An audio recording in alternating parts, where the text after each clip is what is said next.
Chakan MIDC क्षेत्रातील ग्रामपंचायत हद्दीत देखील वाहतूक कोंडी आणि सांडपाण्याची समस्या, घनकचरा समस्या सुद्धा जटिल झाली आहे। वासुली ग्रामपंचायत हद्दीत एमआयडीसी क्षेत्रातील रहिवासी आणि औद्योगिक सांडपाणी मोठ्या प्रमाणावर रस्त्यावर येत असल्याच्या तक्रारी विकास जांभळे यांच्यासह स्थानिकांनी केल्या। याबाबत वासुलीच्या सरपंच कोमल पाचपुते यांनी एमआयडीसी आणि पीएमआरडीए यांना सांगून देखील कार्यवाही करत नसल्याचं सांगत त्यांच्या गलथान कारभाराविरोधात आंदोलन करणार असल्याचं पुणे लाईव्ह सोबत बोलताना त्यांनी मी सांगितलं। सरपंच कोमल साईनाथ पाचपुते, गाव वासुली। आज खऱ्या अर्थानं सांगायचं म्हटलं तर एमआयडीसी करते काय।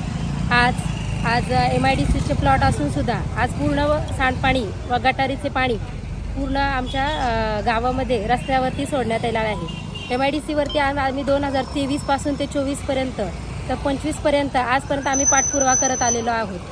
तरी पण आजपर्यंत एमआयडीसीने आमचा पाठपुरावा हा हाती घेतलेला नाही आहे। एमआयडीसी करते काय। आज पीएमआरडी सुद्धा त्याच्याकडे लक्ष देत नाही। आम्ही वारंवार पत्रव्यवहार केले। आज त्यांच्या प्लॉटिंग धारकांचे सर्व घाणेरडे पाणी, त्यांचे ड्रेनेज लाईनचे पाणी सर्व आमच्या ग्रामस्थांना त्याचा एवढा त्रास होत आहे की ते पूर्ण पाणी हे रस्त्यावरती सोडण्यात आलेलं आहे। कोणत्याही प्रकारची दखलंदाजी घेतली नाही तर आम्ही एमआयडीसीवरती पूर्णपणे आंदोलन। आज खऱ्या अर्थाने बघितलं म्हटलं तर रस्त्याच्या दुतर्फाला एवढा कचरा साचलेला आहे।